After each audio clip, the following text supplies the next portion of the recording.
This is the CBC Morning Report for Friday, July 28th. I'm Tisha Hines. Good morning.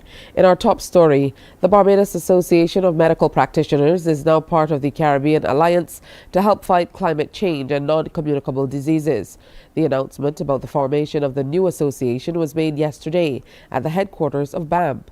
The body noted that with the Earth's temperatures rising and implicating air quality, water quality and food availability, there will be an impact through floods or droughts, and issues like malnutrition, malaria, dengue and gastroenteritis could rise. President of BAMP, Dr. Linda Williams, is a member of the working group. There will be greater effects of other infectious diseases, and non-communicable diseases are also affected by climate change. We expect that that will lead to an increase in death and suffering from these diseases, and particularly among vulnerable groups. So climate change does not affect everyone equally. It affects the elderly more. It affects those who are of lower resources more. It affects children more. And so and also indigenous groups are inequitably affected by climate change.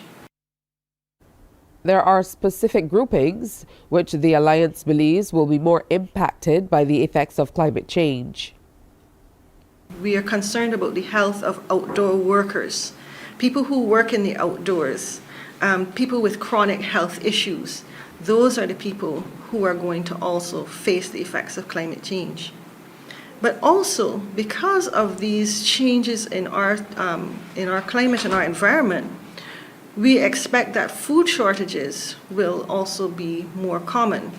And the reason why they will be more common is because then you have the effects of drought, and we've seen that even in the Caribbean, and we also have water scarcity issues. So that threatens our food supply. And when we have things like hurricanes and tsunamis and those kinds of things, this also leads to displacement of people. And ultimately, you could get some migration from the region in respect to these things. So the Caribbean health leaders have come together, and we have created this new alliance, and we're urging the raising of awareness about climate change and its impact on health for public and professional. And we also want to raise awareness of what we can do. Dr. Williams says the individuals can help to mitigate climate change and reduce the effect of global warming. We want to strengthen our communities and make them more resilient. So that means that when we do have impacts, when we do have storms, when we do have flooding, we are not waiting for these things to occur. We are actually prepared. We know how we're going to cope as a health system, how our hospitals will cope, how our health professionals will cope with the increased demand. So we don't just sit and wait for things to happen. We prepare ahead of time.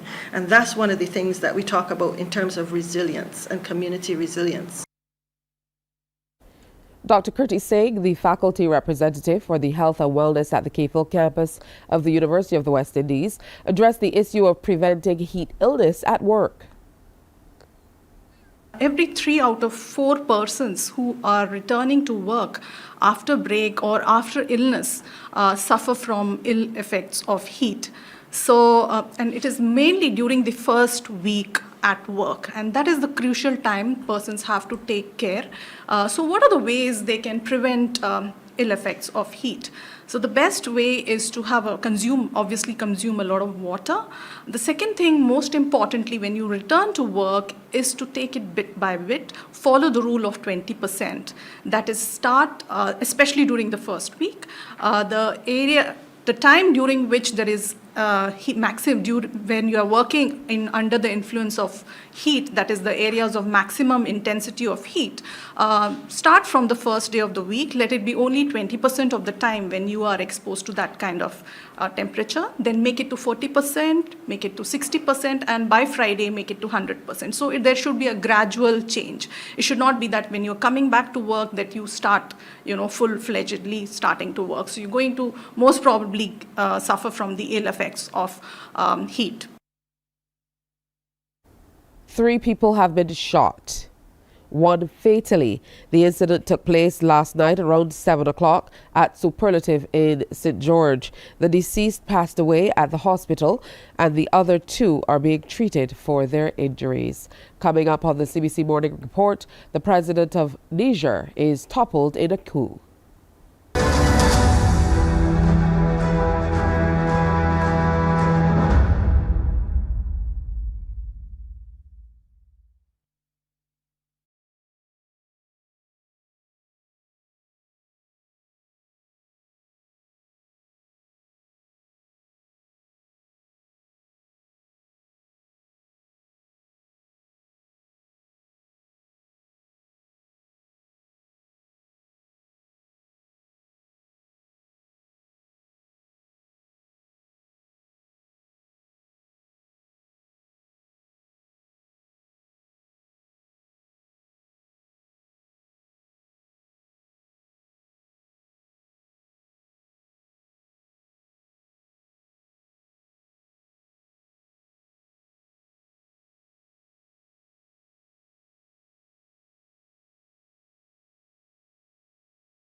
The situation in Niger remains fluid a day after mutinous soldiers detained toppled President Mohamed Bazoum and announced they had seized power in a coup because of the West African country's deteriorating security situation.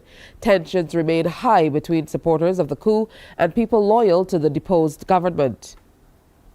Police fired tear gas to clear crowds. On Wednesday, President Mohamed Bazoum was detained by the Presidential Guard. Ahmed Idris reports from Abuja in neighboring Nigeria. Initially, Niger's security and defense forces pledged to crush the mutiny. The detention and removal of President Mohamed Bazoum by the guards appointed to protect him. Hours later, an about turn, one that complicates and possibly ends any hope of reinstating the deposed leader. The Chief of Staff of the Armed Forces declared support for the coup leaders, saying he did not want to cause division. It was this announcement on Wednesday that ended Niger's first peaceful transition between civilian governments. We, the Security Defense Forces gathered at the National Council for the Safeguard of the Nation, have decided to put an end to the regime you are familiar with. This follows the continuous deterioration of the security situation, the bad social and economic management. It also returned soldiers to the corridors of power, an emerging trend in West Africa with implications not only for the region, but for the continent. Amid the uncertainty, a few hundred supporters of President Mohamed Bazoum marched towards the presidential palace in a show of defiance. Warning shots from troops loyal to the army sent them fleeing for safety. Mediation from former President Mohamedou Issoufou failed to sway the soldiers or secure the release of Bazoum and his family. The United Nations, African Union, Regional Bloc ECOWAS, and the United States have all demanded Bazoum's reinstatement. The United States resolutely supports him as the democratically elected president of Niger. We call for his immediate release. We condemn any effort to seize power by force. Frustrations around unrest and uprisings in the Sahel have been a driving force behind coups in several West African countries. Niger's neighbors, Mali and Burkina Faso, have seen 4 military takeovers since 2020. Western nations, particularly France and the United States, have since increasingly relied on Niger as a base of operations against armed groups in the Sahel. They'll hope to see Niger remain a democracy, as will Mohamed Bazoum's supporters who voted him into power just 2 years ago.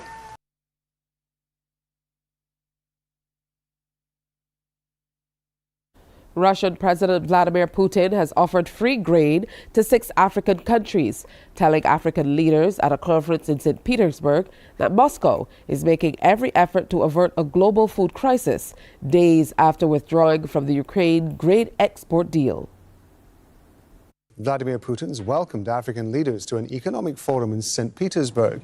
The collapse of the Black Sea deal on Ukrainian grain exports is causing concerns in Africa about rising food prices and shortages. Putin seeking to reassure Africans that Russia is a reliable partner. Russia's share of the global wheat market is 20%. Ukraine is less than 5%. This means it is Russia that is making a significant contribution to global food security and is a big and responsible supplier of agricultural goods. Those who claim that this is not the case and talk of ensuring the so-called grain deal are twisting the facts, telling lies. The Russian president trying since years to reach to Africa and kind of secure what he describes as Russia's interests in the continent, in the middle of a struggle between Russia, China, and the West over the continent. Now, today's move by President Putin comes after the fall of the grain deal and the concerns that were expressed by African leaders, who most of them, or at least half of those who attended last summit in Sochi in 2019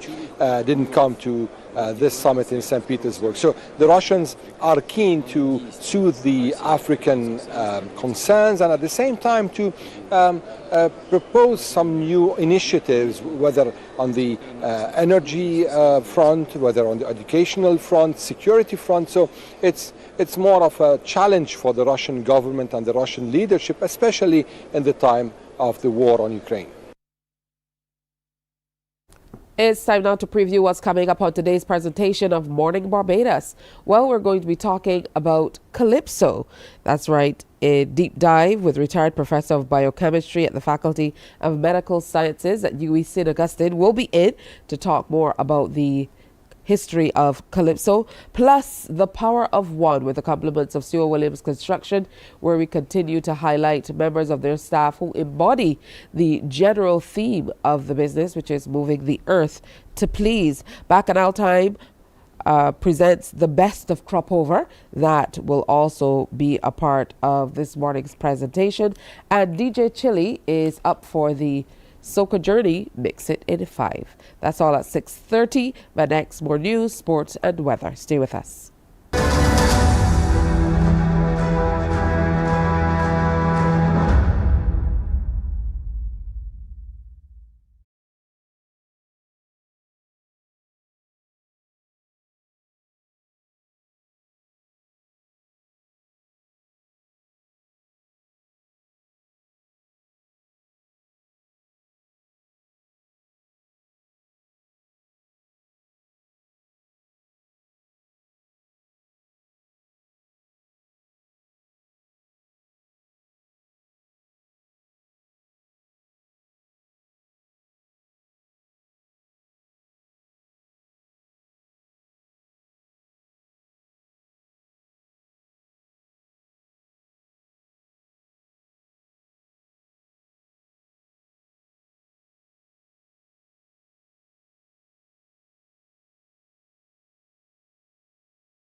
Workers from several departments at the Grantley Adams International Airport gathered outside the arrival hall yesterday to vent about a number of grievances. Those present included from the Engineering, Security and Custodial Departments. Unity Workers Union shop steward Alvin Hall told CBC News it was not intended to be a work stoppage, but a media briefing to make the public aware that the workers are unhappy about a number of issues.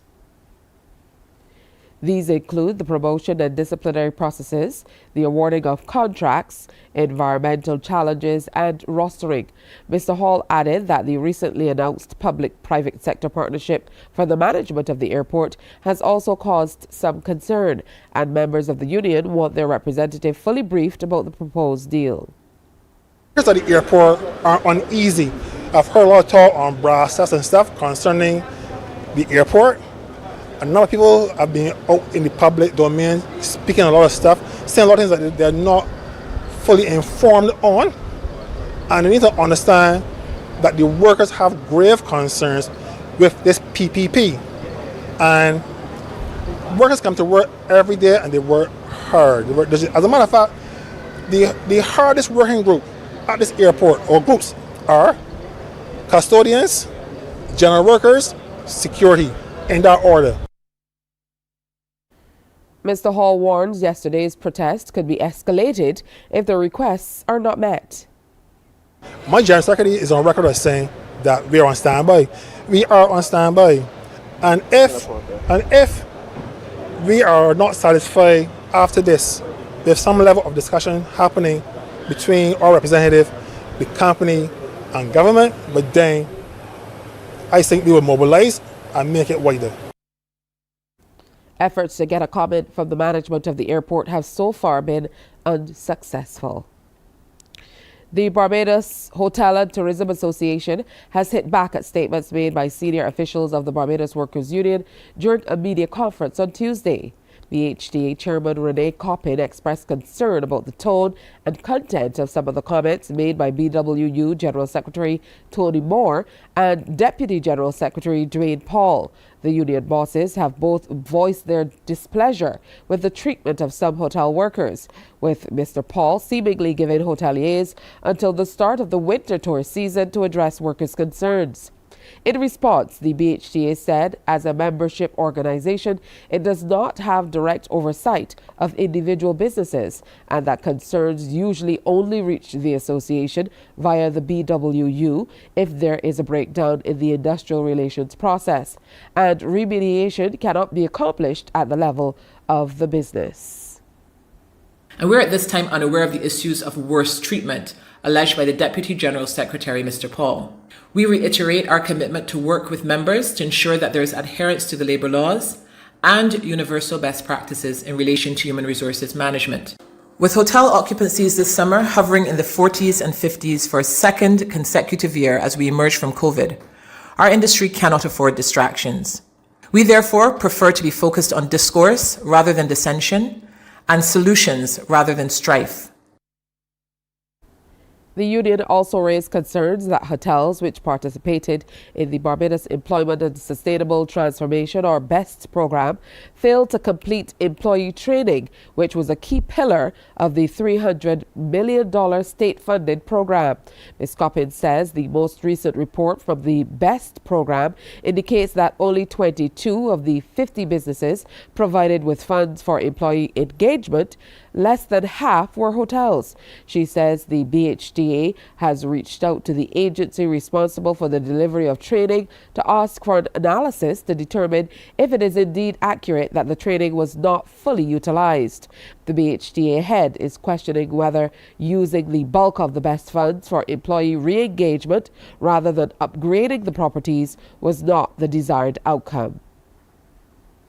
How does the hotel's decision to prioritize employee re-engagement differ from that of our government, opting to keep all their employees fully engaged throughout the entire pandemic? The reality is that the digitization, greening, supply chain management and plant upgrades, which were secondary components of the BEST program, could not be prioritized at that time because tourism businesses were focusing on their very survival. To ask a property to put these things above their employment and working capital needs, that is to rank a new backup energy system or a renovated room above paying their staff electricity and water bills, is akin to asking a drowning man to learn the butterfly stroke. Police in Grenada have called on citizens to refrain from using offensive weapons. The caution comes as the country draws nearer to Spice Mass 2023. MTV News reports. A release from the RGPF on Wednesday confirmed that during operations conducted by police on Tuesday, the 25th of July, in the parishes of St. George and St. Andrew, several random searches were conducted on individuals and in specific areas, resulting in a significant number of offensive weaponry being confiscated, along with some illegal drugs. One person was in fact arrested for possession of an offensive weapon, and the police force says this is an alarming trend. The release states, and I quote here, "We therefore remind the public of our zero-tolerance policy in relation to offensive weapons. Anyone found in unlawful possession of an offensive weapon will be dealt with according to the law," unquote. are afoot to improve Jamaica's Norman Manley International Airport. Recently, the airport suffered a power outage, affecting arriving and departing flights. The operators have been criticized about the upkeep of the facility. We get more from TVJ. Inadequate air conditioning units and poor bathroom facilities are some of the challenges travelers have to deal with when leaving or arriving in the island through the Norman Manley International Airport in Kingston. It's a stark contrast to what obtains at the Sangster International Airport in Montego Bay, St. James. At a press briefing on Friday, Chief Executive Officer of PAC Kingston Airport Limited, PACAL, Fernando Vistrain, says he is aware of the challenges. We started the renovation of the bathrooms last week, and with that we are going to cover one of the most important claims or comments we received from our passengers. About the AC, that's a very complex situation because the system went off, was damaged because of external situations. We are working hard to have that 100%. Mr. Vistrain says the repairs on the AC units are expected to be completed by the end of August, while the bathrooms are still being upgraded. He adds that other projects are in the pipeline. Minister of Transport Darrell Vaz is expected to tour the facility next week. The matter was raised following a disruption at the facility Friday morning. The CEO says the problem developed during a planned maintenance of one of the main switch gears central to the airport's power distribution system. This maintenance activity was informed to all stakeholders the 14th of July through what we say bulletin. We told them what the impact was. Because of the type of equipment we had to service, that is a switch, we had the need of shutting down all systems and to turn off also the standby unit. The power was scheduled to be restored at 3 a.m., but due to technical challenges, it was not restored until 3 hours later. This resulted in a pileup of vehicular traffic from the airport entrance to the Palisades main road. The launch of a Bermuda-based boutique airline catering to business class travelers is one step closer to taking off after being granted a license. Bermuda Air plans to operate 2 aircraft on flights between Bermuda and the U.S. East Coast. Bermuda Broadcasting reports. The concept of a Bermuda-based airline has been floated for decades. It's just one step closer to becoming a reality today as Bermuda Air was given the green light by the Civil Aviation Authority to operate. Canadian businessman and CEO of Bermuda Air, Adam Scott, described the authority's process as rigorous. He told media the company's ethos is a Bermuda-centric one, with an aim of sourcing products and services locally wherever possible. Of the 80 staff hired locally and internationally, 20% of their flight and cabin crew are Bermudian. We're ensuring we have people who are qualified to meet the requirements of an airline team and are aligned with our philosophy to put Bermuda at the center of everything that we do. This may sound personal, but Bermuda is a very special place for me. I've been privileged to develop many relationships here over the last 10 years or so, personally and professionally. Receiving positive feedback from our colleagues in the tourism and international business sectors about the prospect of Bermuda Air has been very gratifying. No date or time frame on the airline's first departure could be provided. Mr. Scott said they are awaiting final regulatory approvals from officials at the U.S. Department of Transport before the airline is fully operational. Marketed as a boutique business class airline, he told media the service is upmarket but not exclusive. I wouldn't say that this is going exclusive or going exceptionally. We are going upmarket, of course, in terms of our product. But I think the product is going to be relevant for anybody for whom time is an issue, for efficiency from a Bermudian perspective. The critical thing to think about here is that we're the first airline that is centered in Bermuda. Tobago's animators now have a place to call home. The island's first animation studio was officially launched at the weekend. The studio, ePixel Studios, is produced by the Eco-Industrial Development Company of Tobago. We get more from TTT. Located at the Cove Eco-Industrial Park, Tobago's first animation hub, ePixel Studios provides a space for Tobago's animators to imagine, create, and animate. According to ePixel Studios coordinator Ashaki Armstrong, the 10-seater studio provides a range of services. Our animators are trained, experienced in the field, and are ready to learn more about expanding the digital creativity that Tobago can and will soon offer, providing a wide range of services, including but not limited to 2D and 3D animation, character design, storyboarding and development, motion graphics, and illustration. Anime Carib director Camille Abrahams commended EIDCOT, noting there is much work to be done, but a limited number of animators. The studio is about building capacity, and we need the support. We need for the public and private sector to hold the hands of the persons in the studio for at least a year.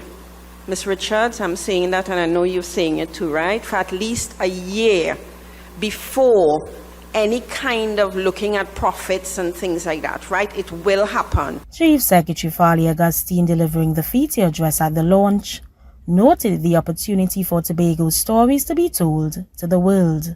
Through this facility at EIDCOT, we have now an avenue through which our Tobagonians, especially our young Tobagonians, can tell authentic Tobago stories to the rest of the world. Because the stories we have to tell also possess within them universal themes that the world can latch on to. And certainly we can provide solutions to world issues through the stories that we tell. The Chief Secretary challenged the animators to create work for Tobago's upcoming Carnival and Easter goat and crab race activities. In sports, West Indies fell by 5 wickets to India in the first one-day international at Kensington Oval last evening. Set in to bat, the Windies were bowled out for 114 in just 23 overs, making that their second lowest ODI score against India and joint third lowest ODI total at home. Skipper Shea Hope was the only batter to fight the Indian attack as he top scored with 43. That included 4 fours and a 6. Yadav claimed 4 for 6, while Jadeja took 3 for 37. Here's a look at the Windies' wickets. Look at the wickets that it's inexplicable and ill-advised. And then Ali Atanas, he looked good, but then he was caught at short at point. Yeah, this really was an insipid batting performance, very feeble. This from Shemron Hitmaya. He alone knows what he was thinking with that one inauspicious return. Rovman Powell continues to have his travails against spin bowling, a good sharp catch from Shubman Gill, and then this one from Virat Kohli, a one-handed blinder off the edge of Romario Shepherd, and the spinners at that point were now coming into their own. Kuldeep Yadav with an LBW appeal and an LBW decision against Dominic Drake. And then it was very quickly that the tail just folded, picking up 4 wickets for just 6 runs in 3 overs. It was an excellent display of wrist spin bowling from Kuldeep Yadav, but you have to put that in the context of very, very poor batting from the West Indies. Jan then top scored with 52, including 7 fours and a 6, as India chased down the small target, making 118 for 5 of 22.5 overs. Gudakesh Moti took 2 for 26. The visitors are up 1-0 in the 3-match series, with the second match set again for the Oval on Saturday. Let's take a look at the weather now. The barometric pressure stands at 1014.1 millibars, is 27.5 degrees Celsius. The relative humidity is 82%, and the winds are blowing out of the east at 26 kilometers per hour. General weather, fair with slight haze. Sea conditions for Barbados for today. Moderate in open water, with swells ranging from 1.5 to 2 meters and increasing. And here's a look at how the tides will roll in today. General forecast for Barbados. As you move around, you'll want to be aware that it will be partly sunny with cloudy periods, occasional brief scattered light to moderate showers, and a very slight chance of isolated thunderstorms. As we move into the evening period here in Barbados, you can expect cloudy conditions with occasional scattered light to moderate showers and a very slight chance of isolated thunderstorms. That's the morning report. We have another newscast coming your way at 12 noon here on TV8, followed by The World at 1 via our radio network of stations. Morning Barbados is next. Wake up, wake up, wake up, wake up. Barbados, get up. Good morning. Good morning, Barbados. Good morning. Good morning to you. Good morning. Morning, morning, morning.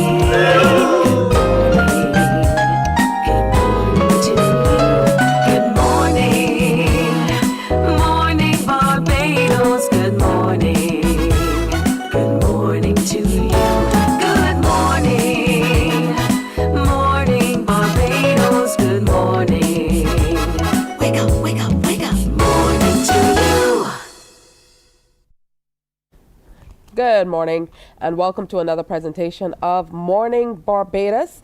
Good to have you with us on this Friday, July 28th. I'm Tisha Hines. I'll be here with you until 8 o'clock this morning. And I know you can hear it for some reason. Today I am truly congested, with all that's going on with the air outside, and I guess that's a part of it. So must apologize before we get going. I certainly hope that we will be able to make it through the entire presentation. All right, so we are going to be talking about a number of things today, but focusing heavily on soca music as we are in the throes of crop over and literally winding down or winding up, depending on how you look at it. So today we have DJ Tilly coming through. We usually do our Friday breakfast party for crop over. He will be here. Today will be no different. He is going to be sharing with us some of those wonderful tunes he's been spinning all through the crop over festival. Plus, we are going to be meeting up with Bacchanal Time presents the best of crop over. Keith Brown and Eric Lewis, both of Mad Entertainment, they're going to be in to talk about that show that's coming up next Wednesday, August 2nd at the Garfield Sobers Gymnasium. We're going to update you on that. And we also have some giveaways.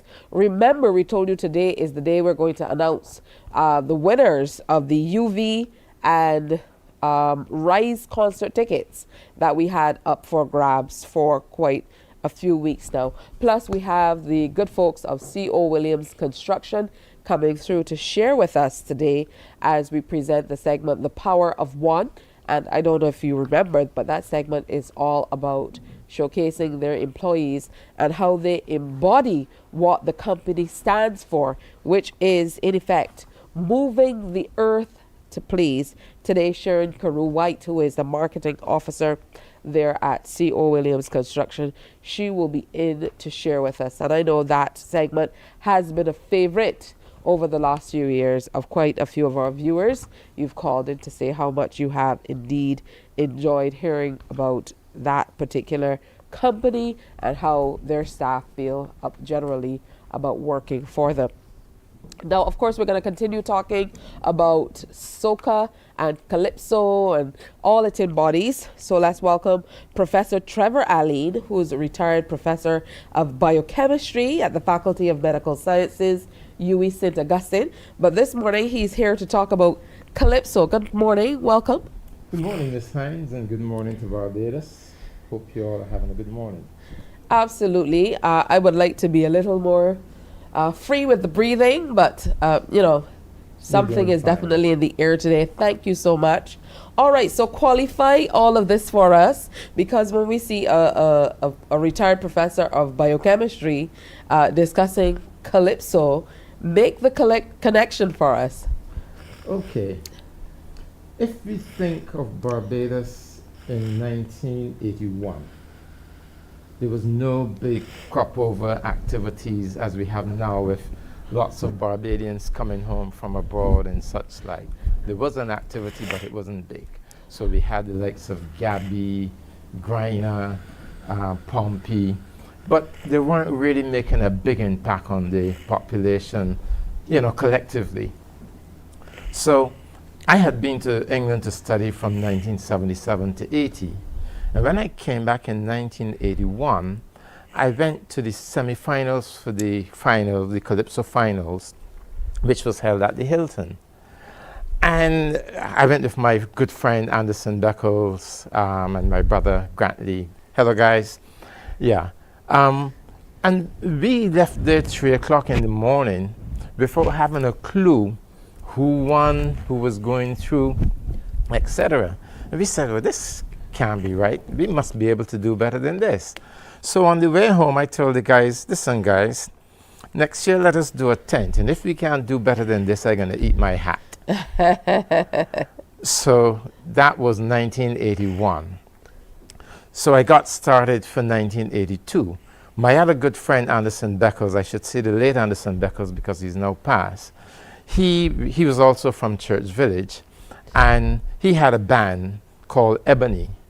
But the band was struggling. They performed mainly in the restaurants and such like in Nelson Street.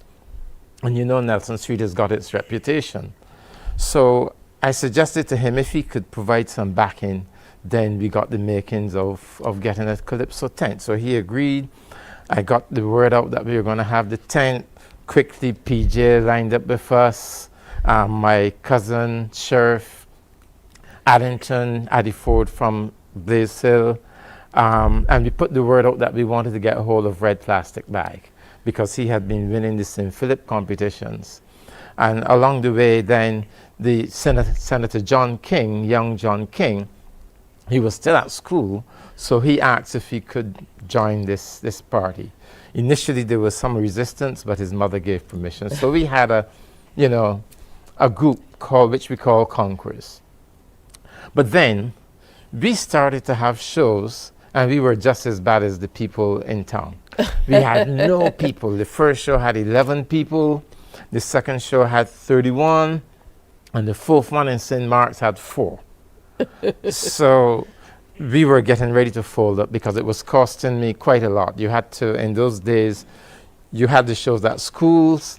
The schools would allow you to use the building, but you had to provide the chairs.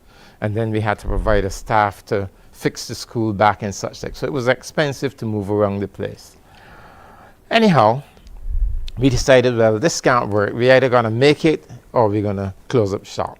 So I decided, let's give this one big go. Let's go to all of the disc jockeys and such like on the radio stations and see where we can go. So I tried, but then can't get anyone to take me on. Then eventually I went to Olga Lope's Seal at Rediffusion because she had this morning program with the children. And I said, she might give us a chance. So I carried a tape to her one morning on the way to school. At that time I was teaching at Roebuck. So I gave her the tape and she said, well, Mr. Allen, I can't promise you anything. I'll listen. If I hear something, I'll call you. So I'm teaching at Roebuck. I'm teaching science. And there's a knock on the door. A youngster tells me, the headmistress wants to see me. Now, in those days, this school had one telephone, and it was in the headmistress office. Same obtained when I went to school there. Right. So when Olga called, I had to go to the headmistress office to take the call. So she said, well, Mr. Allen, I listened to the tape, and I hear this song by, you tell me it was Red Plastic Bag. What it name? So she told me, I said, well, that's Mr. Harding. So she went about and played it for a while. I'm still teaching. A second knock on the door. Mr. Allen, the headmistress wants to see you again. So I'm going down very slowly because I should be teaching. She says, Mr. Allen, the phone for you. It was Olga again. I listened to, there's one singing about rice and this and that. I said, oh, that's PJ Rice going up. Okay, so she plays that. I goes back to the lab, and a third knock comes. Now, this time, the headmistress is not pleased, and she let me know it. Mr. Allen, the phone for you again. And she gave me all the mannerisms and disapproving looks and everything. So I say, Olga, listen, I'm teaching. Anything that you want to play, and we'll discuss it after. Don't call me back today. So school finished at 3 and I rushed up to Rediffusion, and she tells me, man, the whole of Barbados have been calling in for this music. We have to get some music for them to play. So I had some more things on the tape. But remember, we recorded this in a garage because that's where we used to practice. So you could hear the galvanized rattling in the back when the bass is playing and such like. So she said, but you know, we got to do better than that. So she arranged for another person who have passed, the late Trevor Hollinsworth, her good colleague as well, to do some taping for us. So we went in one weekend and we spent the entire weekend, Friday, Saturday, Sunday, sleeping on the floor in Studio 3 to get some music that we could play on the air. Barbados went wild from then, and the next show we did, which was at the Steel Shed, we expected a small crowd again. Up to 5 minutes before the show started, we didn't have no people. And 10 minutes after the show started, the place was full to capacity, the doors ripped off, people standing in chairs, sitting around people's neck, and there was pandemonium in the place. After that, Calypso in Barbados have not been the same. So this is the story of the Conquerors Calypso tent. Yes, well, yes, this is the Conquerors Calypso tent. Yes, we're the ones that got things going. I mean, obviously, I can't tell you the whole story, but along the way, we had the comedians, 4 comedians that joined us, St. Hill and Cheetah and those guys were funny, and it gave us the idea that, you know, you didn't just have to be an MC to say who's singing next. They did skits and such like. And again, the comedy in Barbados took a turn for the better as of 1982. So what do you think set Conquerors at that time apart? Because you went out to hear the music was being played and so on, but what do you think intrigued everybody so much about this music? Well, two things. One is that we were lucky that we had good calypsos that year. We had Plastic Bag singing Mr. Harding and Sugar Made Us Free. 2 very, very good calypsos. And that year he went on to win? He went on to win. Yes. Yep. You had PJ with Rice Gone Up, John King with This Married Life. You know, so we had a lot of good calypsos. And then we had a second thing that we kind of played up very much. We were based in St. Philip, in Church Village to be precise. And we played on the business of tongue versus country. So we kept saying to everybody, we're going to lick up them tongue, man. We're going to lick up Gabby and them boys. So I think we got the entire population that didn't reside in St. Michael coming behind Conquerors. So it was a St. Philip or a country versus tongue. And I think that we were able to play on that and get the people to come out and support us. Talk to me about how it grew after that initial year. Well, how it grew, I think Calypso in general in Barbados grew after that year because we were the only new tent in 1982. But by 1983, tents started to spring up everywhere because now Calypso was in the air. We had Untouchables, which Red Plastic Bag moved over to. We had, I don't remember the others, but lots of tents started to come up everywhere. And I think the music, people started to listen to the music. A lot more started to be played on the air. You know, the jockeys were prepared now to play local calypsos. And I think it got moving at that point. All right, what did that do for your group, the group of you who got together and said we're going to make a go of it, in terms of how you felt about where you could go with managing this tent and moving the art form forward?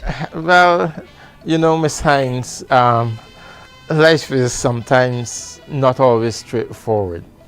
So we discovered Red Plastic Bag in 1982.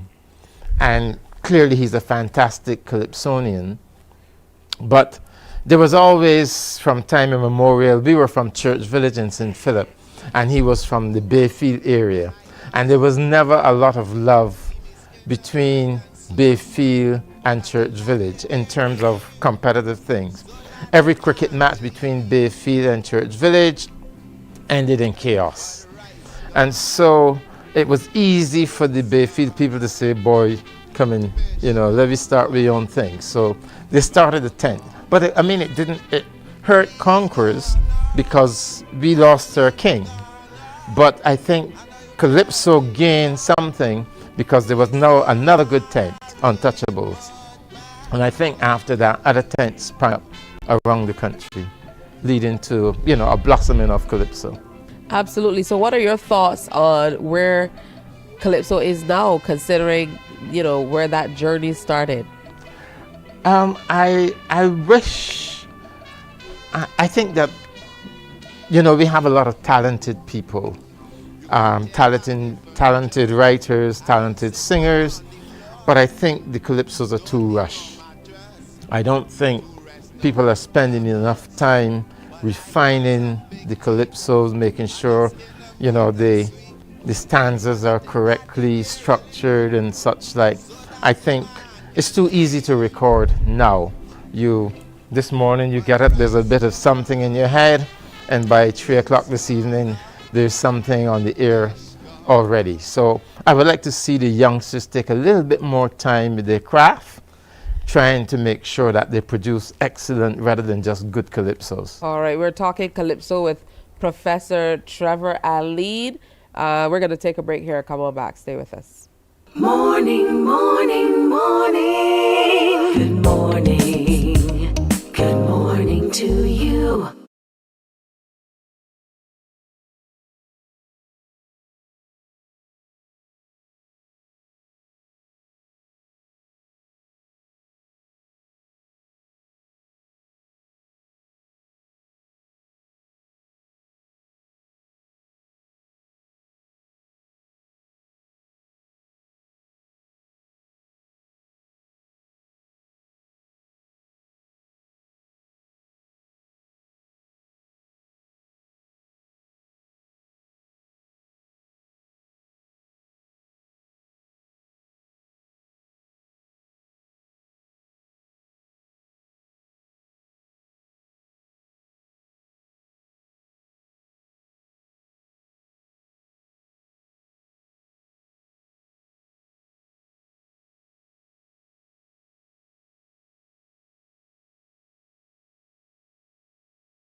Ali, giving us a little history lesson on Calypso.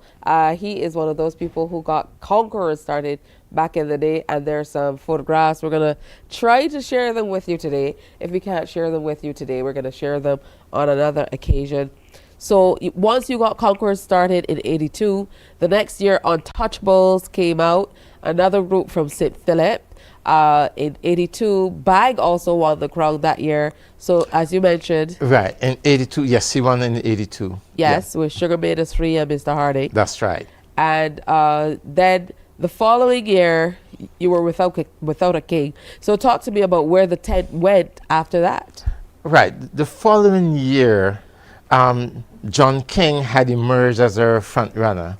And I think he was singing maybe The Black Box. And I don't remember the other song, but The Black Box was one of them.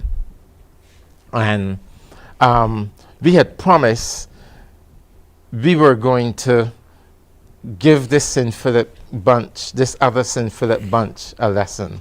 So we had said, I can't use the language that we use, but we said we were going to give a good cut tail to the bag, but I don't think we said tail. And so we had John really working hard to dethrone Bag. Fortunately that year, the rain washed out the finals, because I thought there was going to be a lot of confusion and strife if it had gone down. Bag on one side, John on one side, Gabby on the next, so it was heading for confusion, and luckily it was washed out, so there was no finals in 82. 83. In 83. Yes. Yes. And I don't remember because I left the country to go back to my studies in 84.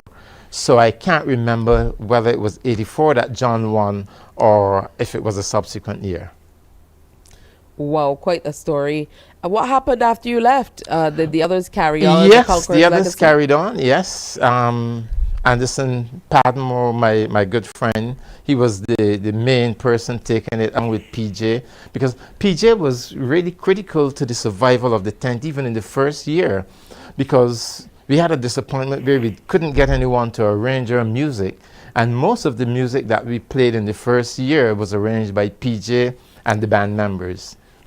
But although I left, the band, Concourse continued, and essentially I think Concourse is now this, what All Stars.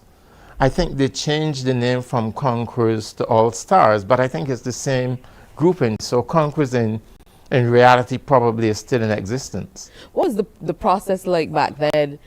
Coming up with the names of the tents, because all of them just sounded exactly like what you were talking about, a battleground.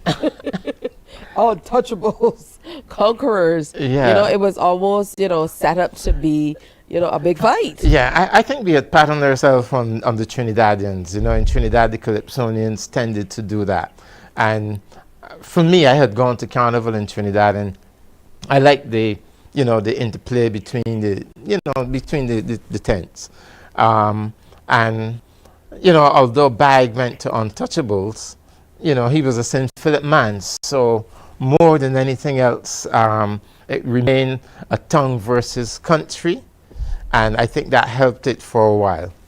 Absolutely. Now, it's not lost on me what radio helped to do for Conqueror's Tent, for Calypso. And I mean, that has carried on for many years. So take us back to those days. Olga Seal obviously was popular on the radio back then, but there were some other names as well. So take us back and tell us about what you remember, because when you started talking about taking music to the radio station, Olga Seal would be the last person I would think you would take the music to play during this predominantly children targeting program that she had on air. Okay, well, two things. It was really difficult to convince any of the other radio announcers that this group from St. Philip, they say, who? From where? Nah, you can't got no good music. So it was difficult to get anyone to play the music. And I just took a gamble. It was a real big gamble that Olga might listen to it, but the program that we were more interested in wasn't the Saturday morning program. She had this program which ran during the day around 2 o'clock. What was it called? I don't remember the name right now, but it was a women's, it was something about women. So there were lots of people always listening to that program. So when we got her to play it on Woman's World was the name of the program. So when she played it on Woman's World, all the women in Barbados were listening and dialed in one time. And of course, a song like Rice Gone Out will resonate with the women. Yes. Because they would know yep. what's happening across the island. What are some of the other things that were happening at that particular time? I know that Cropover was kind of revamped as a precursor to what we know now in 74. So, and then, but that was more of a parade. Right. Yes. So I told you I went to the semifinals at the Hilton. And to be honest, there were not many people there. There might have been 100 or so. By the next year, when they were going to do semifinals, the semifinals was done at the National Stadium because they anticipated thousands of people. So both the semifinals and finals moved to the National Stadium because of the growth over between 1982 and 1983. Once you have the tents coming into play and offering community people an opportunity to showcase their talents, in terms of soca and so on. What are some of the other names that you recall came on the scene? I know you exited for a while in '84, but I'm sure you were still checking in back home to see what was happening. Yes. Well, I mean, you know, the big guys were still there. So Gabby was always a good calypsonian. And I think this jolt from Red Plastic Bag really got him into producing some of his best work. Boots and such like were, you know, songs that really caught the Barbadian imagination. Then you had Pompey, the minibus man, my good friend. You had Adonijah. He's also from St. Philip, but we actually wanted him to join Conquerors, but he was tightly associated with, I think it was Battleground, and didn't feel that he could just leave like that. So he didn't join us. But Adonijah was there, Serenader. So there are lots of guys who were singing good calypsos, but until '83, they were kind of not collectively impacting Barbadians. Suddenly, Barbadians were listening to everybody, and the tongue people were listening to Gabby and Crowd, and the country people were listening to Conquerors and Untouchables. It was tongue versus country. I love that. So you're right. I have the entire rundown because then from '83, you're right, the Calypso competition was rained out. Bag with Count the Cost of Bib came back in '84. Okay. So he took it again in '84. 84. Count the Cost was a good song, boy. A Bib, woo, patriotic. Right. I love it to this day. Then Gabby won in '85. What did he win with? With West Indian Politician and Culture. Okay, good. Yes, two amazing songs again. And then your boy, Johnny My Boy, brought it home to St. Philip with Tribute to the Skipper and Congratulations in '86. So that was his breakthrough year. Right. Yeah, okay. but he was a schoolboy, as you mentioned, at that time. Yes. Yeah, so, you know, that must have been interesting, bringing a schoolboy into the fold to be able to Well, perform it didn't come Conquerors. easily because he was keen on taking part, but the band members didn't feel it was right to have a schoolboy in the midst. You know, the language wasn't always so nice if somebody played a wrong note and such like. So they felt, no, we shouldn't do that. But I had known John's mother, Mrs. King, very well. So I approached her and said, listen, John wants to sing with the band. Can you give us permission to do that? So she gave us permission, and therefore he became a part of the setup. So he was Johnny My Boy. Wow. So, and that was in '82. So he was in from the beginning. All right, now in '87. Of course, he's now Senator John King. Yep, there he is. Look at that sharp pants. That is what you call it. So this is these are some pictures of Conquerors that you shared with us. Yes, that's from back right. in the day, and we can see, of course, people standing all around the sides. Where was this? I think this would have been at the steel shed, maybe on the second visit we made there. Okay. Yeah, because the first one I told you the doors were popped off. They didn't pull off the doors. The tongue people pull off the doors? Yeah, the tongue people didn't hear about it until that evening from Olga. And then they realized we missing some good music because until then how much did you have to pay to come in? We had dropped the price for that one to $2, anticipating nobody coming. $2 to come in? It was $5 initially, but because we were getting no crowd, we went to $2. All right, so you were charging what before, $10? $5. $5. Yeah. So you dropped the price to $2. To $2. And the place got stormed, and the doors taken off, and the windows pushed in, you know. And we couldn't collect any money. So you still didn't make the money? We still didn't make the money. But I tell you one of the story about us if you got the time. We had one chance and we did make some money. What's going on here? Okay. So this is the late Anderson Beckles, my colleague. He was Caesar. Unfortunately, he passed. So God bless his bones. This one is PJ, Rice gone up, and he's with one of the Conquerors comedians. That's not a lady, that's one of the comedians. Could have fooled me. And this is Sheriff, my cousin Mark.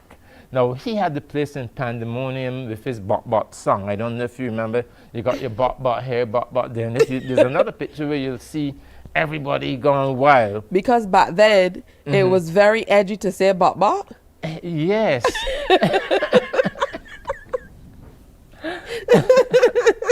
Yeah, and eventually, you know, we did break the place down. This was a performance in an open air space? Yes, this was open air. This was in Draxall, so you can't see the band and such like. But again, this was we had moved around quite a lot, trying to get the calypso around the country.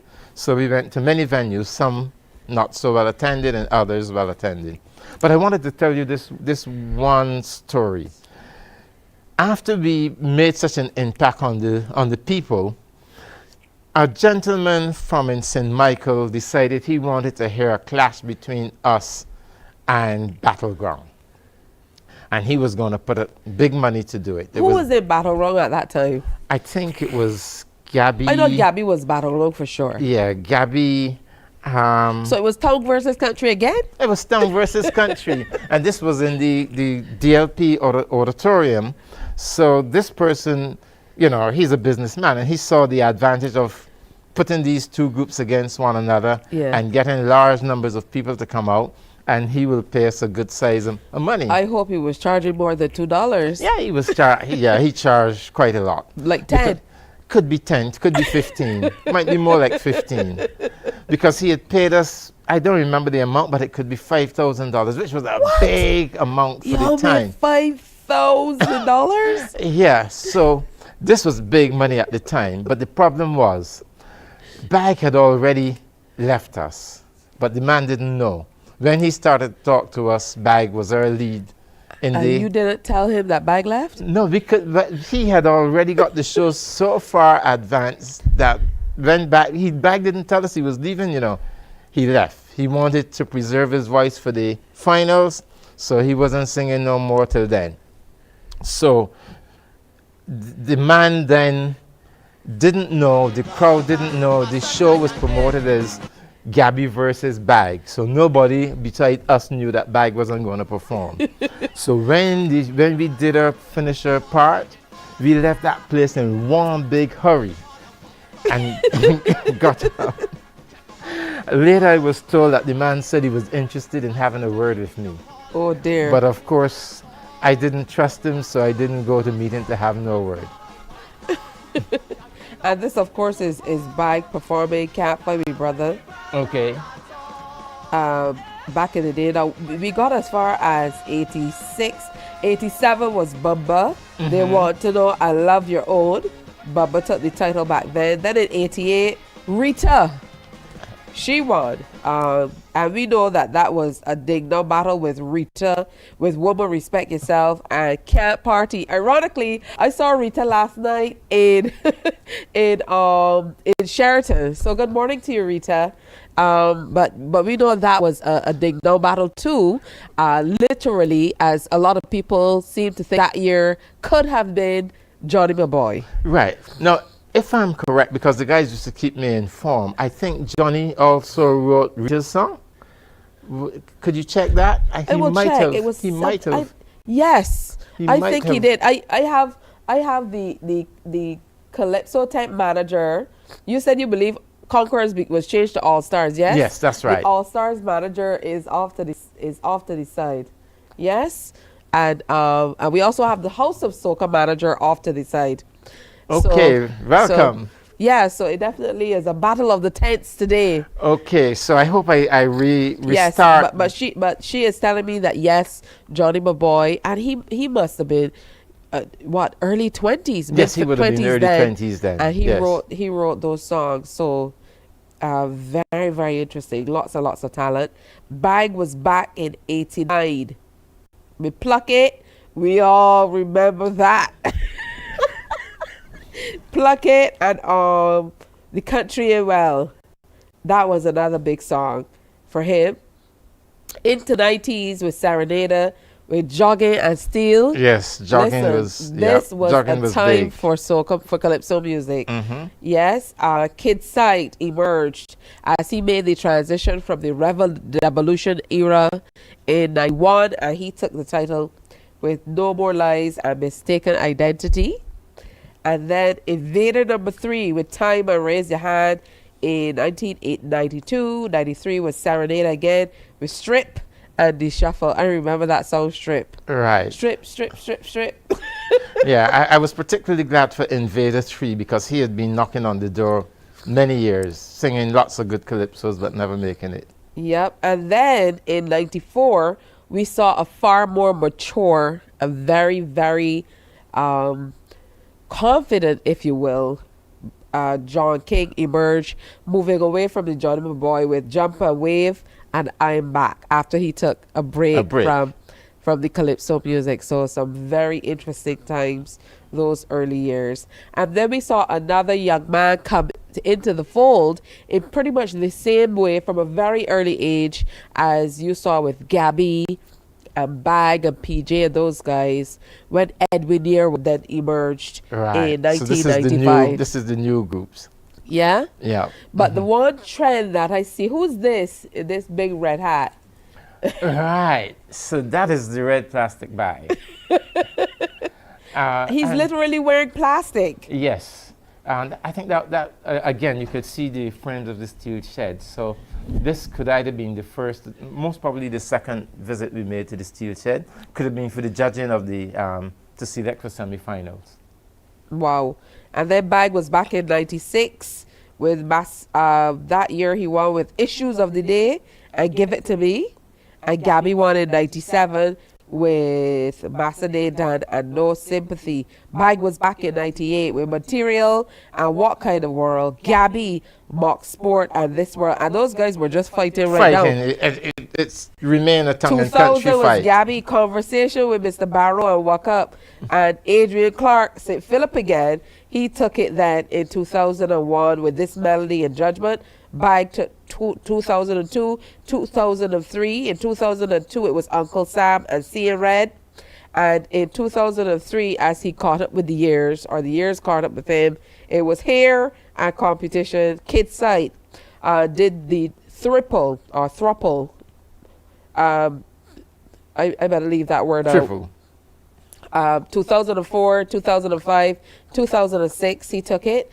And then in 2007, Bag was back with Bajans Can't See and Look Me Here. So pretty much Conquerors set up a country versus town competition with the Calypso 10 that lasted for decades. Decades, yes.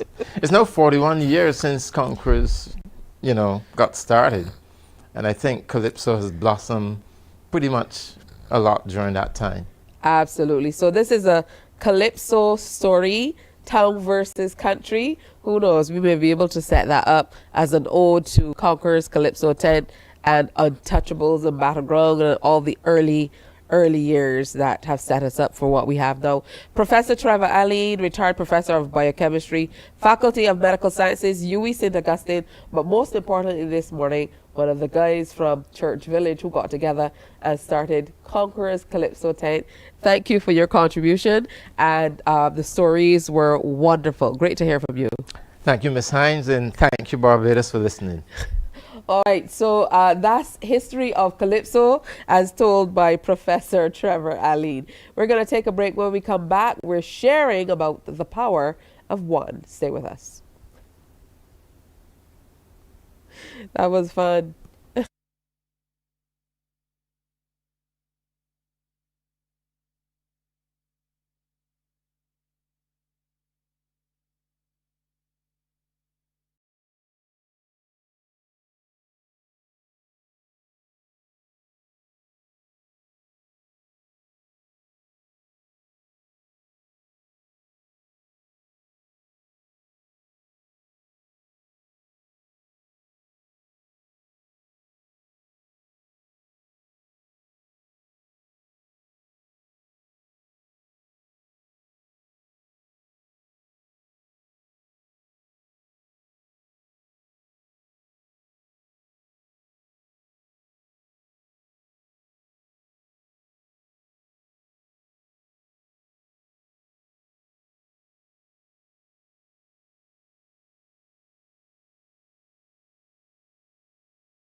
is a saying you can find a Bajan anywhere. Are you a Bajan living abroad? Or do you know of one who has migrated to another country? Well, we at Mornin Barbados would love to have you or them on our Bajan Affair segment. Share your amazing stories, experiences, and how you have adapted to a new culture. Send us an email to morninbarbados@cbc.ve, and together we will travel the world.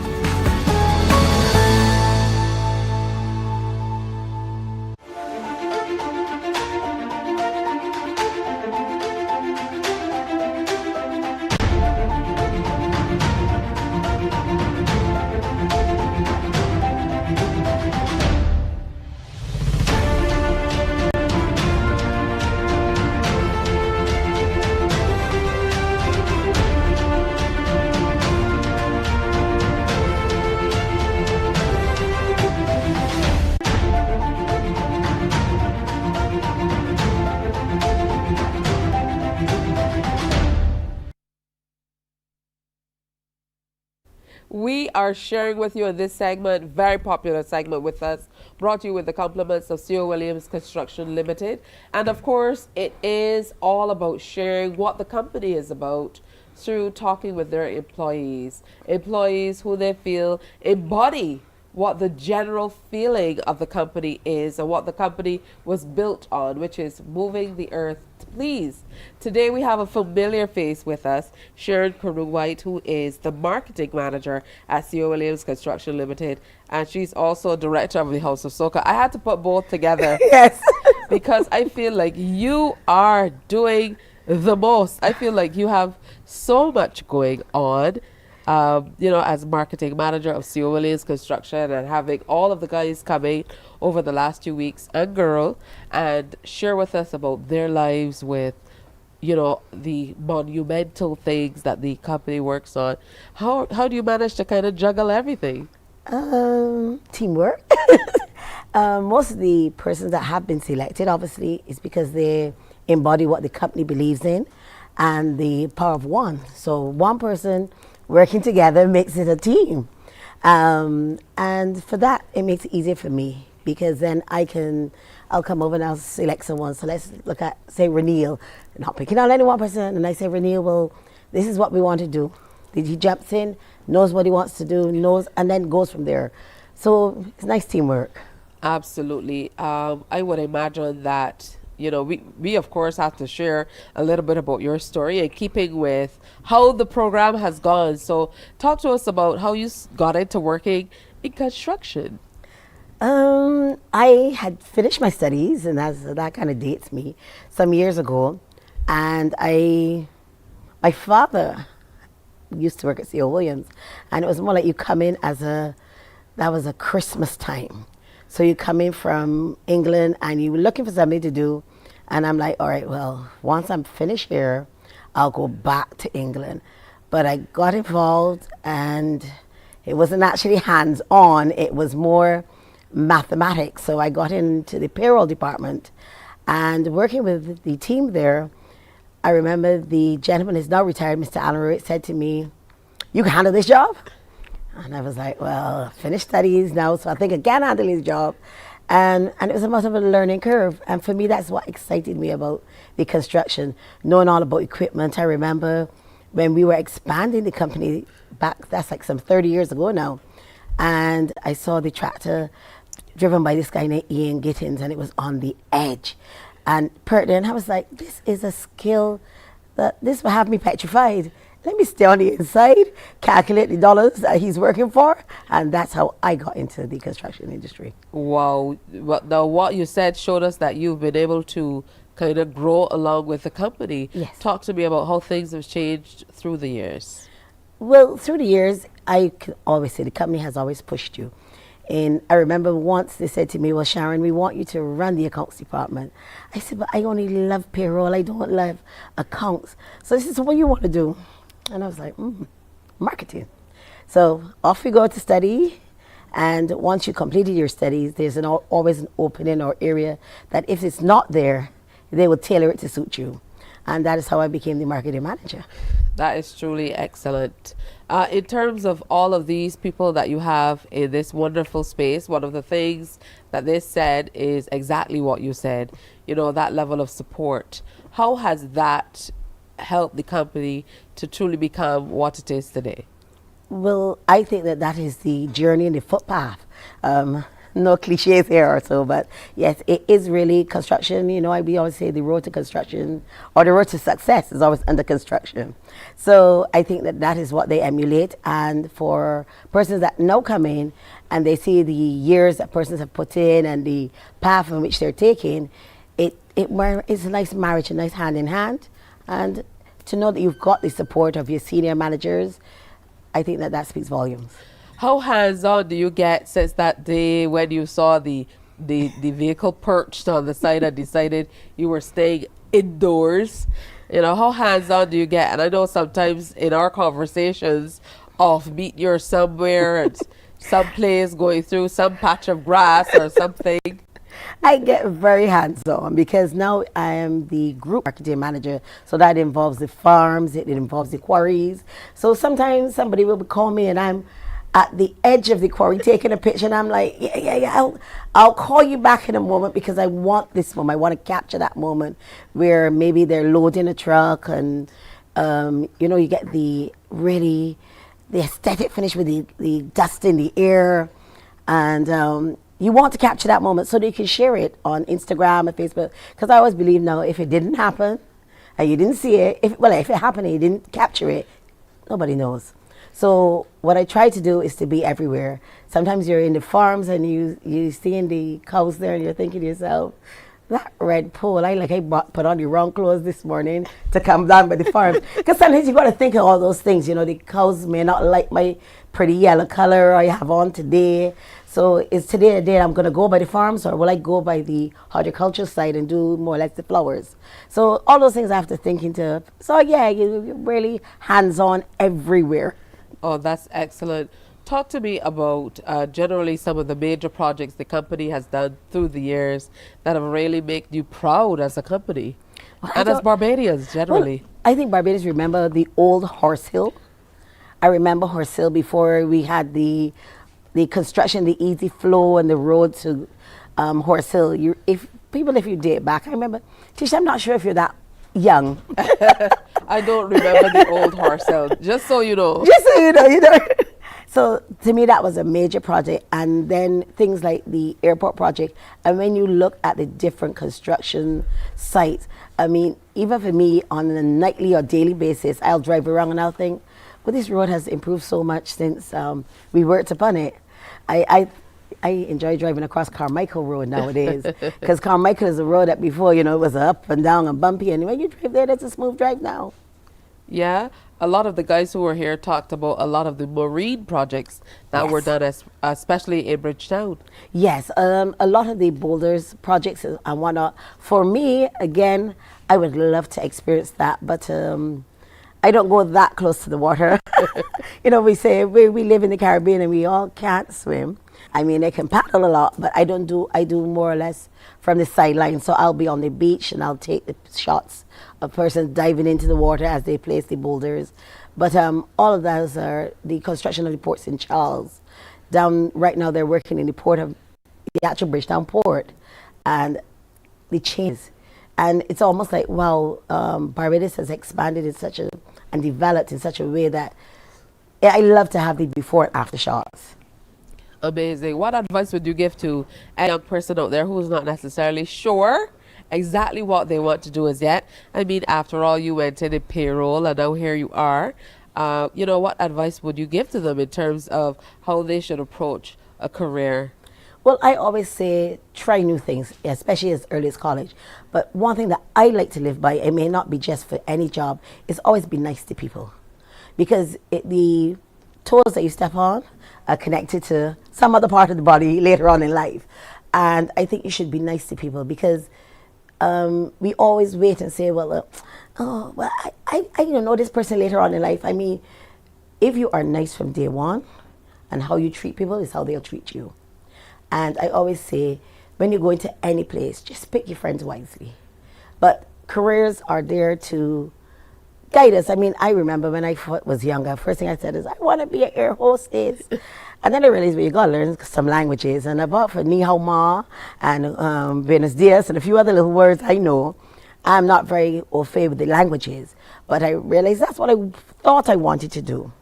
And then, as I said, I studied performing arts, which is my other part of my lifestyle. But that is another side of me. But I also believe that sometimes careers are chosen for you. So just keep at it. And of course, it would be remiss of me not to say congratulations. Thank you very much. You're going into the Piccadilly competition with the reigning monarch. Yes, and 5 more. Wearing your hat now as manager of House of Soca. Yes. Yes, Quan. Yes. Is defending his title against 18 people this time around. And 5 of his 10 mates. So we have Kira starting. She's actually going to start the Piccadilly crop. And we have Billboard, Kupadan, Raheem, and Renan. So nice eclectic mix there from the House of Soca. And it's the C.O. Williams House of Soca. So that's where the marriage really works, because the company believes in helping young people. And you know, I have a young brigade. I have what we call the Now Generation. And the Now Generation took 5 spots. They're taking up 6 spots. Yes. All new names, all young people. Obviously, this is what you set out to do. Yes. In that life, it was more or less to bring something and to keep the continuity. Because I listened just now to Dr. Hannah, and I'm thinking, well, where you left off is where I kind of started, because I started back in 1998. So that's like 25 years ago. So for me, I remember introducing young persons to the brigade then, and there were the young people in Popsicle, Cali, Sinsima, and people were like, what are they going to do? But when Popsicle won in 2011, they were like, all right, I see your direction now. Yeah, of course, the song helped. I would pick a fare. Yes. And don't sell Cornwell. Donkey. Yeah. Yeah, that was definitely some good stuff. So, you know, it's great to see that the company is also supporting young people, not only young people who are a part of the company and young people who are looking to come into the company, but young people generally and the arts. Yes. Actually, we do arts and sports, you know, so from here I know my phone's going to ring now and people are going to say, oh, you do? But yes, we do arts and we do sports. A lot of the young persons we had a couple of Carifta swimmers this year. We've got Sunil, she's into fencing. So we do a lot of support to her as well. Hannah Chambers is into tennis. So we do a lot of young people that they come to us with their stories. They need some help and assistance, and wherever we can, we try to see if we can jump on in and assist them. Let's talk about this entire tag for the company, moving the earth to please. I don't think there's a tag that could embody, a company, a construction company built from the bottom up here in Barbados like that does. Well, that tag I came and I found, and I'm still trying to do my research as to whether it was Sir Charles that came up with it or former general manager, Mr. Mickey Hutchinson. But like you said, it is very fitting. It is ideal. And when you see, as we said, some groundwork moving, you say to yourself, well, even that I'm moving too. I want to thank you so much, Sharon Carew White, who is marketing manager with C.O. Williams Construction Limited. Well, she's group marketing manager, and you're also director of the House of Soca, the C.O. Williams House of Soca, sharing with the young people and truly embodying the theme of the company, which is moving the earth to please. And I see that in you every day as well, Sharon. Thank you. So flowers to you for doing such a wonderful job to champion the company that helped to bring you to where you are today. Well, I think if I stay with the company, I'll stay young. I agree. All right, we're going to take another break and come on back. Remember, DJ Chili is still to come. I think he's here today and ready to play you some music. So get your pens and paper, because you have to take note of the songs he's going to do in the Soca Journey. Mix it in 5. Let's see how many tunes he can get in 5 minutes. That's next.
It's time for the eyes have it. So we're going to share some clues with you, and you have to see if you can guess whose eyes these are. How about that? So here is your clue number 1 for these particular eyes that you're looking at.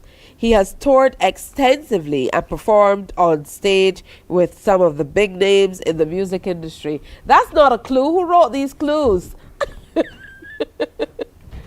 Can you tell whose eyes these are? I can't tell. But that's an interesting clue. Let me see if I find any more clues for you, because that clue didn't help any, to be honest. He has toured extensively and performed on stage with some of the big names in the music industry. That's a clue, but you know, that could be anybody. They're not helping us out one iota today. I don't know. Let me see if I can give you another clue and help you out. Okay. I'm going to save that. Okay. He is best known for his molasses rich voice and his powerful commandeering stage presence. That could be anybody. I don't know. I'm trying, but maybe you could get it right. All right. So to see if you can tell us whose eyes they are.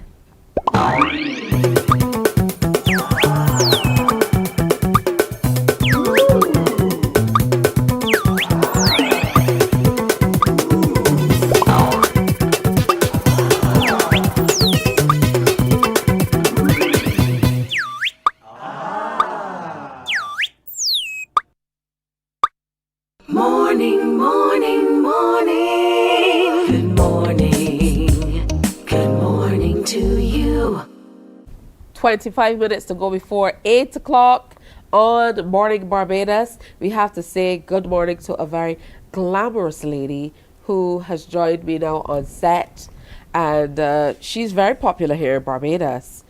Queen Archibald Cox. Good morning. Good morning, Abu Dhabi. Good morning, Barbados. Welcome to Morning Barbados. It's good to have. I don't think that we've interviewed Morning Barbados since I've been here. No, we haven't. Yeah, you're looking lovely today, Queen. Oh, great. Thank you very much. So yourself. Thank you. I know you're here to talk to us about Bacchanal Time presents the Best of Crop Over. That's coming up on August 2nd. Which is a Wednesday, next week Wednesday. Yes, so that's almost there. Yeah. How are you prepping for that? Well, excuse me.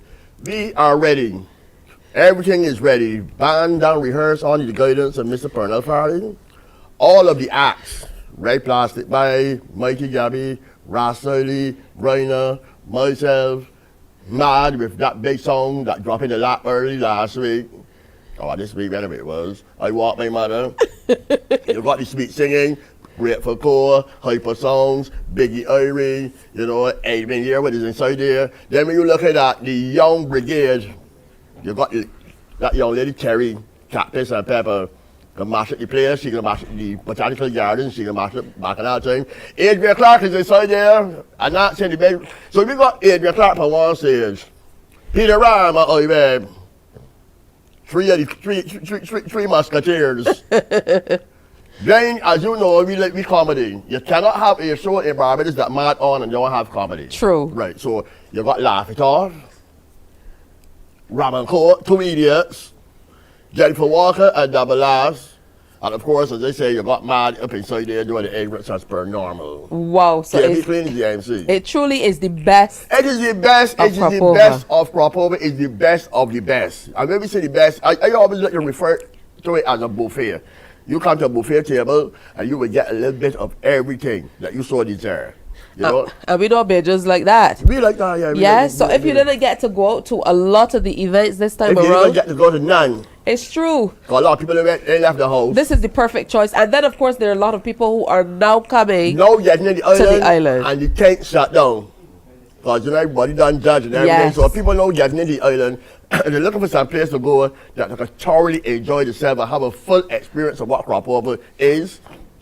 Then you have some people who would have being here for, live in Barbados in the 80s and the 90s, and are familiar with the gabbies and the rhapsodies and the red plastic bags. They may not be familiar with the grateful cause and the young people that know cabinet, the squirrels and them, but just for sure, there's no rhapsody, no grind, no gabby, and that kind of thing. So we got everything there for you. Tickets are real fast. Let me tell that one. Excuse me. Let me put that in the atmosphere. The tickets, they will sell out just now. Oh boy. And they are going to be selling out. Just not all of them gone. And if you didn't get your ticket yet, let me direct your path. Head to CS Pharmacy in Bridgetown. Head to any one of the Lucky Horseshoes, there's Warren's, Worthing, or Bridgetown. Any one of the Marks or the Spears.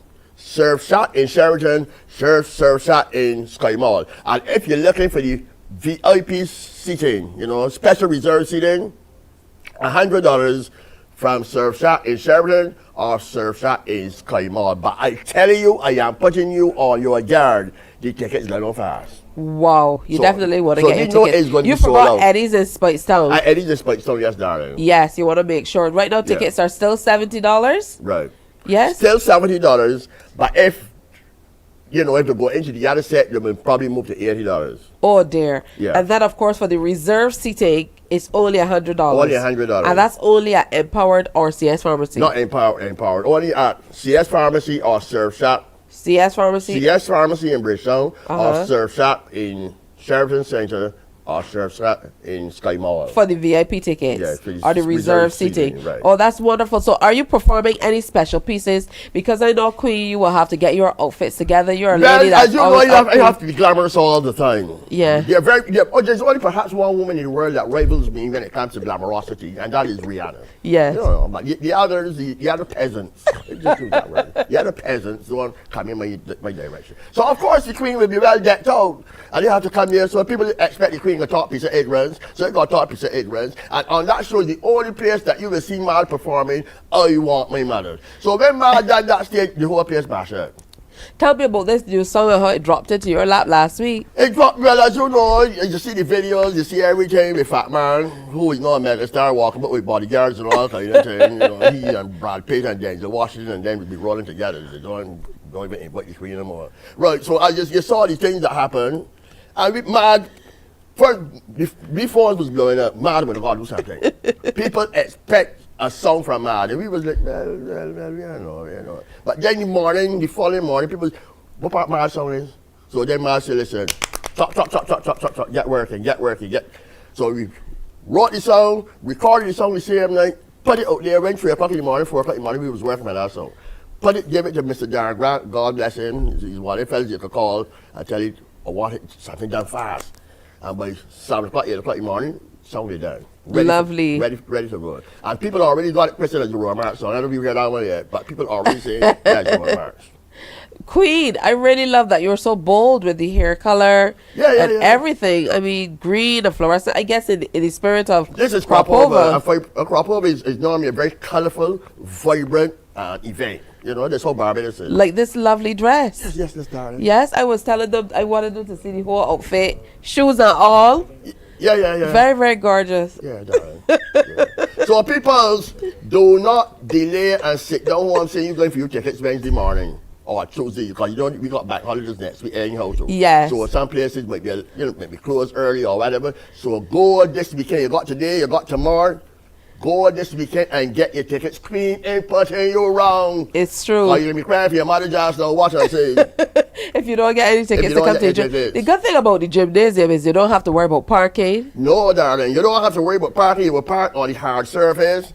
You don't go to some of these fets and things. They got them in cart roads and gullies and all kinds of things. You go to park between campground and everything. I used to be walking around looking at you can't be saying, you was a piece of idiot. Will you park me up in here for two?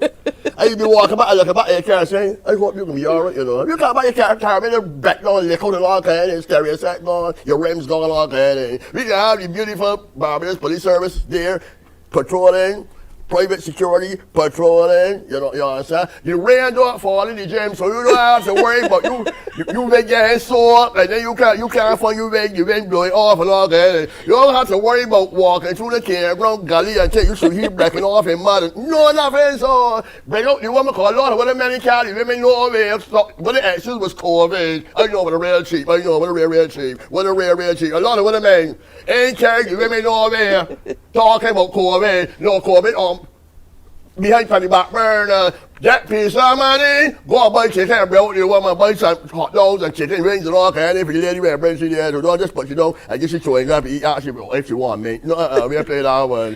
Bring out your lady, bring out your mother, your father, your sister, your brother, everybody bring them out the back of that and present the best of proper, but it can be hot. I can imagine, and I hope that when they bring out the ladies, there aren't other ones hiding in the back. Well, that happened already. You remember one time my man come in there with you so keep mess. And somebody get the woman the wire, and the woman come in there, took off she shoe and they be killing and so there. So be careful. Yeah, you definitely have to be careful. Be careful, yeah. Yeah, I love that. It's a wonderful mix of not only comedy, but the best that Crossover has to offer. Best in social commentary. We got for the last 18 years, the social commentators that we bring to back and out there present the best of Crossover. One is Winnie Crown.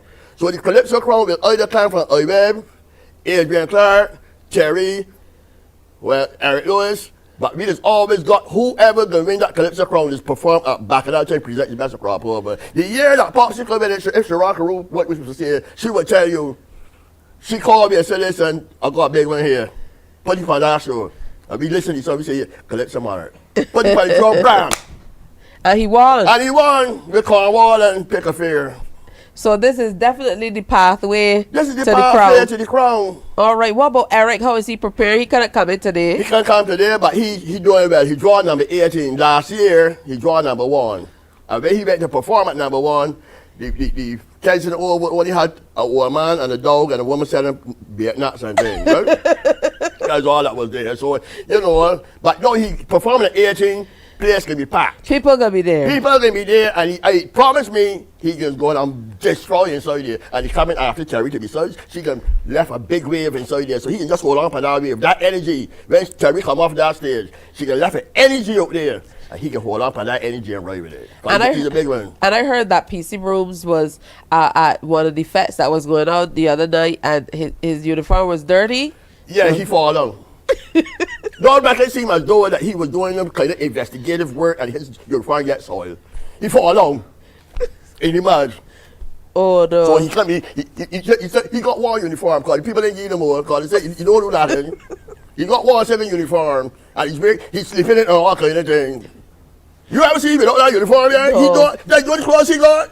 He's cooking it, bathing it, sleeping in it, do garden work in it, working it. Nuisance, total nuisance. All right, good stuff. So don't forget, tickets right now for now are $70, but they're going fast. They're going fast. They're going like hot cakes. Like fish cakes with fish in them. And of course, we got to thank the sponsors. Marks Auto Spares, Good Time Stocks, Equity Insurance, Great Health Works, and of course CBC here, CBC TV here. Oh, wonderful. So box offices, CS Pharmacy, Bridgetown, Empowered, Sky Mall. Not Empowered, I saw already. I took that off. Oh, you take it, scroll it out. All right, let me scroll it out. Eddie Supermarket, Whitestone. All locations of Mark's Auto Spares, Lucky Horseshoe, Warrens, Worthing, Bridgetown. And for your reserved seating tickets, you want to go to Surf Shack, Sheraton, or Sky Mall, or CS Pharmacy in Bridgetown. Right. Yeah, so I got it right? Correct, it's right. I look forward to seeing you, Queen. We're going to see Eric there. We're going to see PC Brooms, the full cast. The full cast. It truly is Bacchanal Time versus or presents the best of Crossover. The best of the best. All right, so make sure you get your tickets. If you're just coming into the island, if you've missed anything, if you want to take the lady out, who knows, the ladies these days take gentlemen out. Gentlemen out too. Yes. Right. So you can tell the ladies to. So ladies, don't look for everything all the time. Tell the gentleman to go out of the purse. If I'm going to person who's got a secret compartment in the purse, they need a secret compartment, check out their hundreds, and go buy a ticket for the gentleman. Don't buy two, got to check out two. Maybe I don't worry about that part. Yeah, he might be a fella that wants a chicken wings and things. Yeah, or get money from another man to buy a ticket for your man. Do that there, so come. They're real clever and smart too, Okay. On that note, I want to thank you so much for coming in. You're welcome, darling. Looking lovely. Splendid weekend to all. The Queen is with us. Hey, the Ice Have It is coming up and DJ Chili's in the house. Stay with us. Morning, morning, morning. Good morning. Good morning to you.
Look who I found, DJ Chili.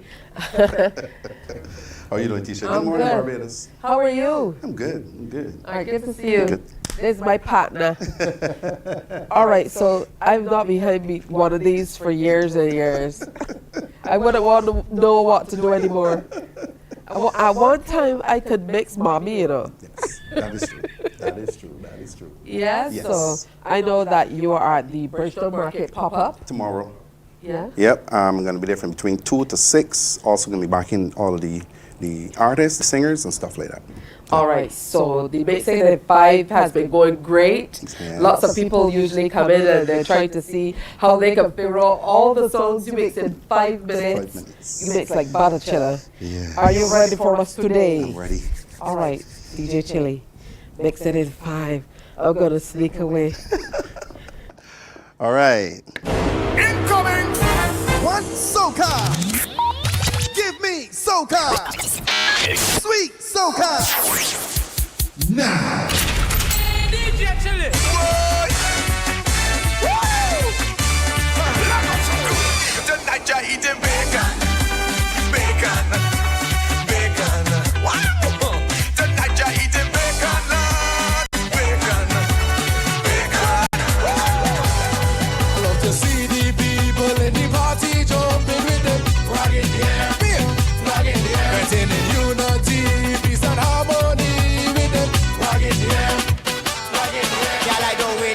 what he sing on the radio. Never mind, you better let me know. Cause I don't believe getting horn could be so scary. So I always want to know.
Jack it up and walk up, man. Walk up, man. Spin your foot and cock it back and walk up, man. Walk up, man. Especially if the planting. Joke up, man. Walk up, man. Walk up, man. Walk up, man. Walk up, man.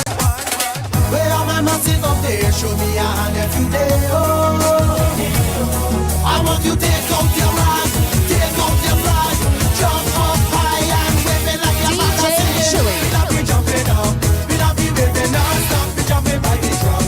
We love to walk up, yeah, never mind.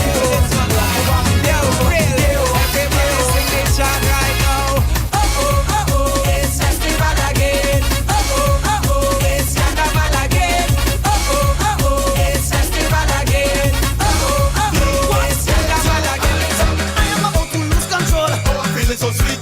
When all the T-Bans start to roll, I'm walking up like a sweet.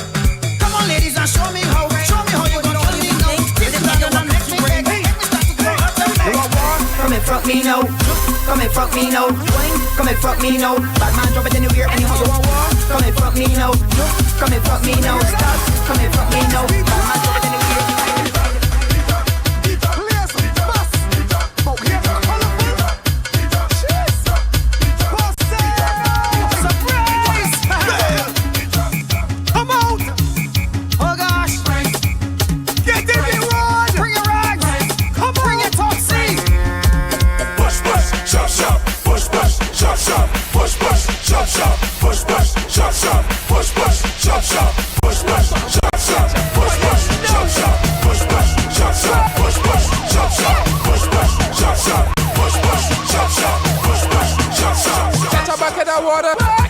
For your daughter, or when I done, I gon' mess you around, I gon' catch a fire, she bumper.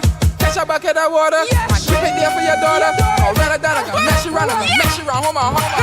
Something in the sky, something in the sky, something in the sky, something in the sky. If you got right, if you got right, point your finger, point your finger, point your finger. Give me all your jokes and when you all your stamps and all your brain, don't hold back, not a joke from me. Give me all your walkery, give me all, give me all, give me all. Give me all I know that one of them. First time, you come here to jump up. You know how to walk up. You got something to belt up. Belt it in the ear. Walk up by the ear. Play with the place, deal with the case. Come to the box some place. Timber. Look at the sauce.